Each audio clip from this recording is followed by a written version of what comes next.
घराणेशाहीवर वार, घरंदाजचा पलटवार। मोदींच्या टीकेवर उद्धव ठाकरेंचं प्रत्युत्तर। घराणेशाहीवर भाजप आणि ठाकरेंमध्ये जुंपली। महाराष्ट्रातील राजकारण तापलं। पंतप्रधान नरेंद्र मोदींनी काल महाराष्ट्राचा दौरा केला।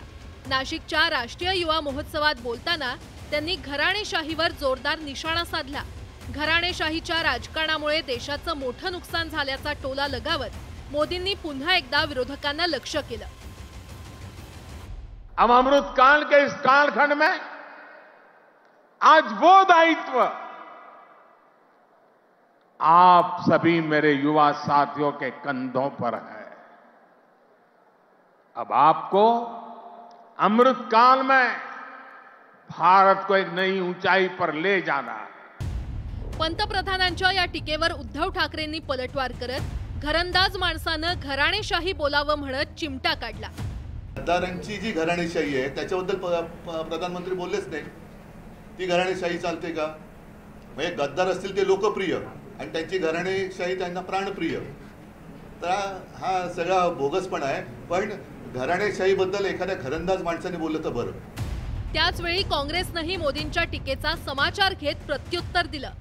जुन्या म्हणजे कडीला नव्यानं ऊत आहे, ते काय त्यात नवीन आहे असं काही मला दिसत नाही। तिकडे जातील तिकडे घरवण्याची आता तीच या राज्याचे मुख्यमंत्री पण ती रीव ओढतात। ते रीव काही नवीन नाही आहे। कोण कोणापाशी आहे सत्ता, कोणाच्या किती लोक घराणेबाज आहे त्यामध्ये काही फार मला बोलायची गरज नाही। उद्धव ठाकरेंनी मोदींवर केलेल्या टीकेनं भाजप मात्र चांगलीच संतप्त झाल्याचं दिसलं। नरेंद्र मोदींवर बोलण्याची उद्धव ठाकरेंची पात्रता नसल्याचा टोला लगावत शेलारांनी ठाकरे कुटुंबातील अंतर्गत वाद चव्हाट्यावर आणले, तर भाजप प्रदेशाध्यक्ष बावनकुळेंनी उद्धव ठाकरेंवर पलटवार केला।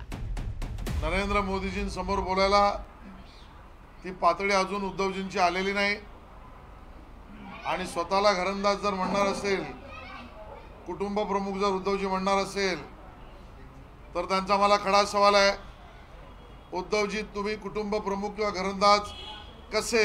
मोदीजींना घरंदाज न म्हणणे किंवा त्यांच्यावर टीका करणे, आम्ही त्यांना म्हटलं नाही तुम्ही असं बोलू की नाही बोलू, पण मोदीजी किती घरंदाज आहे हे देशाला, विश्वाला, जगाला 140 कोटी भारतीयाला माहिती आहे।